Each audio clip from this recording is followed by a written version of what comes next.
국내 초저가 시장의 최강자 다이소가 위태롭다. 해외 초저가 브랜드들의 국내 진출, 시장판도 뒤흔들까?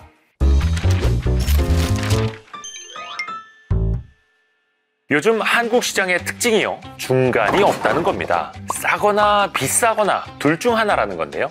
이 흐름을 잘 비집고 들어가서 대박이 난 브랜드, 단연 다이소라고 할 수 있겠죠. 지난해 매출과 영업이익 모두 사상 최대치를 기록하면서 불황 속에서도 파죽지세를 이어가고 있는데요. 그런데 최근 이런 다이소에 도전장을 내민 브랜드가 있습니다. 저는 이대호고요. 오늘은 다이소 잡으러 온 다이소에 관해서 얘기해 보려고 합니다. 다이소를 두고 흔히 불황을 먹고 자랐다고 하는데요. 그도 그럴 게 최근에 성장세가 정말 대단했습니다. 2022년 2조 9천억 원, 23년 3조 4,604억 원, 지난해에는 3조 9,689억 원, 매출이 무서운 속도로 뛰었고요. 영업이익도 지난해 3,700억 원을 넘겼습니다. 초저가 시장을 꽉 잡은 다이소의 성공 비법, 당연히 단순히 싸서 대박이 난 건 아니고요. 가심비 트렌드, 합리적인 소비 트렌드를 다이소가 참 잘 읽어낸 거죠. 브랜드 VT의 리들샷 앰플, 손앤박의 아티 스프레드 컬러밤, 저렴한 가격뿐만 아니라 뛰어난 제품력으로 큰 인기를 끌었고요. 또 봄봄 시리즈, 윈터 투게더 시리즈, 헬로윈 시리즈 같은 이 기획력이 필요한 시즌 상품도 참 잘 만들었습니다. 합리적인 가격대에 품질, 감성 한 방울까지 꽉 잡은 덕에 다이소가 초대박을 터뜨릴 수 있었던 거죠. 자, 그런데 최근에 다이소가 독주하고 있는 국내 초저가 시장에 라이벌이 등장했습니다. 놀랍게도 그 상대가 다름 아닌 다이소랍니다. 정확하게는 3P라고요. 일본 다이소의 모회사인 다이소 인더스트리즈가 런칭한 브랜드인데요. 다이소 대 다이소가 맞붙게 된 사연은 이렇습니다. 우선 우리가 아는 그 다이소, 처음부터 한국 기업이었습니다. 1997년 서울 천호동에서 아스코 이븐 프라자라는 균일가 생활용품 샵이 지금 다이소의 출발점이죠. 다이소라는 이름을 갖게 된 건 지난 2001년 일본 다이소 산교에 투자를 받으면서부터였습니다. 이때 한국 다이소가 일본 기업이라는 이미지가 생겨났죠. 그러다가 2023년에 이르러서 한국 다이소가 큰 결심을 하게 됩니다. 다이소 산교의 지분 전량을 사들이게 된 건데요. 그러면서 다이소는 일본 다이소와는 전혀 상관없는 100% 국내 브랜드로 거듭나게 됐죠. 자, 다시 돌아와서 다이소 대 다이소의 대결, 사실 처음은 아닙니다. 6년여 전에도 비슷한 상황이 펼쳐졌는데요. 2019년 한 차례 일본 다이소가 한국 시장 진출을 시도한 바 있습니다. 호기롭게 던진 출사표가 상표 등록에서 막혔답니다. 국내 다이소와 그 상표, 호칭이 똑같아서 혼동을 일으킬 수 있다는 이유로 상표 출원을 거절당했대요. 그로부터 6년이라는 시간이 흘러서 일본 다이소가 다이소 대신 3P라는 이름으로 상표 등록을 마치고요. 다시 한국 시장에 도전장을 내민 건데요.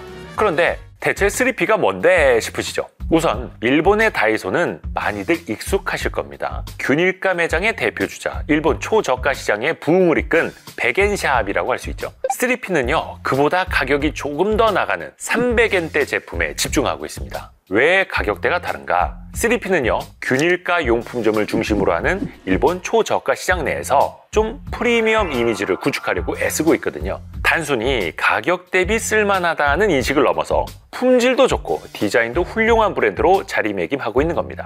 판매하는 제품 카테고리도요, 기존의 다이소와는 좀 차이가 나는데요. 기존 100엔샵 다이소가 생활용품을 폭넓게 취급한다면요, 300엔샵인 3P는 조금 더 집약적입니다. 2040 여성을 대상으로 한 인테리어 소품, 문구, 화장품 같은 잡화에 조금 더 주력하고 있죠. 그런데 가격, 질, 디자인까지 꽉 잡겠다는 이 3P의 컨셉, 어딘가 좀 익숙하지 않습니까? 요즘에 국내 초저가 시장의 핵심 키워드 가심비와 딱 들어맞죠. 그러니까 일본 다이소가 100엔샵 다이소 대신에 현재 한국 시장 트렌드에 딱 들어맞는 3P로 시장 진출에 나선 겁니다.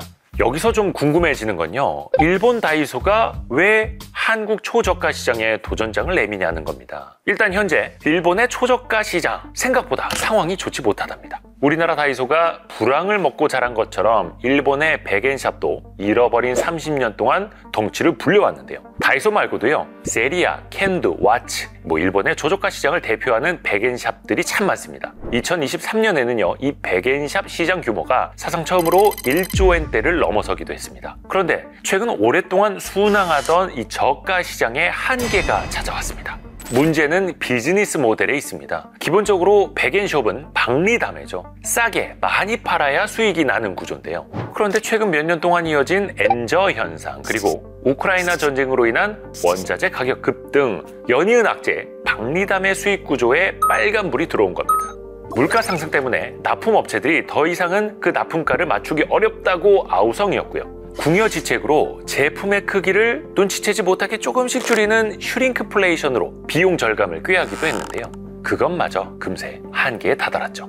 이 위기를 타파하기 위해서 백엔샵은요, 100엔이라는 가격대를 벗어나기 시작했습니다. 300엔, 500엔 이런 식으로 조금 더 다양한 가격대의 제품을 팔기 시작한 거죠. 일본 다이소 같은 경우에 최근 1년 사이에 100엔 상품 비율이 5%가량 감소했답니다.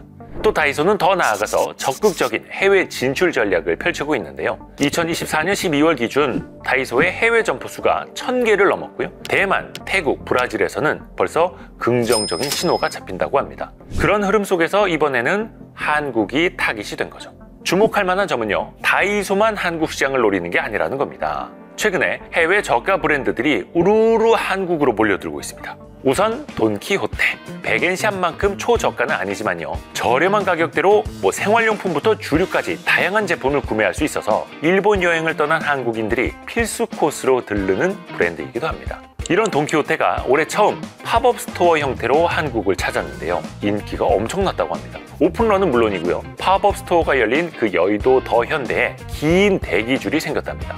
심지어 찾는 사람들이 너무 많아서 조기 마감까지 했다고 합니다. 그리고 중국의 미니소도 다시 한번 도전에 나섰는데요. 과거 짝퉁 다이소라는 오명을 쓰면서 한국 시장에서 자취를 감췄던 브랜드이기도 한데요. 재도전인 만큼 이번에는 칼을 갈고 돌아왔다고 합니다. 디즈니, 마블, 상리오, 해리포터 같은 글로벌 IP와 협업을 확대해서 전과는 확연히 다른 면모를 보여주고 있습니다. 중국판 다이소라고 불리는 요요소도 본격적인 한국 진출을 알렸고요. 일본의 자파 브랜드, 특히 문구류가 유명한 로프트도 상표 등록을 마쳤다고 합니다. 말 그대로 한국이 초저가 브랜드의 격전지로 떠오르고 있는 겁니다. 초저가 브랜드들이 우리나라로 몰려 들어오는 이유, 한국 다이소가 잘 나가도 너무 잘 나가서 그런 거랍니다. 지난해 다이소의 매출은 전년 대비 14.7%, 영업이익은 41.8% 증가했습니다. 중요한 건 이게 어쩌다 한 해 반짝 잘 나가서 이룬 성과가 아니라 여러 해에 걸쳐서 꾸준히 성장해온 결과라는 거죠. 우리나라 초저가 시장이 가진 안정성과 성장 가능성을 다이소가 몸소 입증한 셈입니다.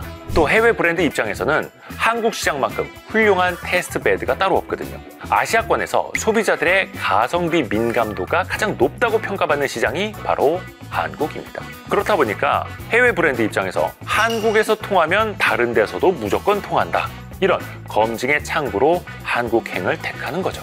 그렇다면 일본 다이소까지 참전한 이 초저가 브랜드 대전 1강 다이소를 과연 흔들 수 있을까요? 물론 다양한 해외 브랜드들의 진출로 일정 부분 나눠 먹기는 피할 수 없겠지만요, 아직은 끄떡없다는 평이 우세합니다. 우선 접근성에서 이미 압승이죠. 전국에 있는 다이소 점포 1,500여 개에 이릅니다. 초저가 시장에서 가격만큼 중요한 게 바로 소비자와의 접점, 바로 매장 접근성이죠. 우리나라 다이소를 생각해보면요, 퇴근길에 한번 쓱 들르기도 하고, 산책 나갔다가 괜히 한번, 그리고 약속 나갔다가 시간이 뜨면 또 슬쩍, 이런 식으로 매장이 여기저기 있다 보니까 가볍게 들어가서 뭐 하나 집어오게 되잖아요. 그런데 해외 브랜드들이 이 정도로 높은 매장 접근성을 확보한다, 현실적으로 쉽지 않다는 거죠. 또 하나, 소비자 입장에서 다이소를 배신할 이유가 부족합니다. 현재 다이소는요, 가성비, 가심비 모두 꽉 잡고 있죠. 원래 잘하던 생활용품 분야는 물론이고요, 뷰티, 패션, 건기식까지 계속해서 주력 분야를 확장하고 있죠. 특히 뷰티 분야에서 큰 성과를 거두고 있는데요. 지난해 뷰티 부분 매출이 전년 대비 무려 144%나 증가했다고 합니다. 그런 상황에서 해외 브랜드들, 다이소에 대적할 만한 뾰족한 차별점이 아직은 부족하죠. 가격대가 다이소보다 훨씬 더 저렴한 것도 아니고요, 제품의 질이 월등히 뛰어난 것도 아니고, 그렇다고 다이소만큼 취급하는 카테고리가 다양하지도 않습니다. 전문가들도요, 이 지점에서 해외 브랜드들의 진출이 다이소에 큰 위협이 되지는 않을 거다라는 분석을 내놓고 있습니다. 게다가 국내 초저가 시장도 이제는 포화 상태에 이르렀습니다. 이마트가 운영하는 PB 브랜드인 노 브랜드는요, 이미 식품을 넘어서 생활용품까지 그 영역을 확장하고 있고요. 심지어 편의점들도요, 다이소를 따라잡겠다고 화장품이랑 건기식 팔이에 나섰거든요. GS25 같은 경우는 이미 매출에서 성과를 내고 있습니다. 뷰티 제품 매출이 2022년에는 22.4%, 23년도에는 37.9% 성장했는데요. 지난해에는 무려 45.6%나 증가했다고 합니다. 다이소가 철옹성같이 1강 자리를 차지하고 있는 저가 시장에 덩치가 큰 국내 기업까지 너도나고 발을 들이고 있으니 해외 브랜드가 파고들 수 있는 그 시장 파이 자체가 적을 수 있다는 거죠. 일단 해외 브랜드들이 다이소를 이기겠다고 뛰어드는 건 아마 아닐 겁니다. 불가능에 가깝기도 하고요. 다만 다이소가 갖고 있는 시장 점유율 10%만 떼와도 어디냐, 10몇 %만 우리가 가져와도 그게 어디냐, 아마 이런 생각으로 들어오는 걸로 보이고요. 그들이 이 초저가 시장에서 성공하려면 결국에는 킬러 콘텐츠가 있어야 합니다. 고객을 자신들의 매장으로 불러올 수 있는, 입소문을 내는, 야 저기 가니까 이게 있대, 그걸 사러 들어갔다가 온 김에 다른 것도 사게 되는 그 킬러 콘텐츠, 그 MD가 아마 시장 점유율을 얼마나 넓혀가느냐, 그걸 좌우하게 되겠죠. 오늘은요, 국내 초저가 시장에 관해서 얘기를 해봤는데요. 물론 아직 대부분의 해외 브랜드가 이제 막 출발선에 선 상황입니다. 예측대로 다이소가 1강 자리를 놓지 않을지, 아니면 예상치 못한 이변이 일어날지 함께 지켜보시면 좋을 것 같습니다.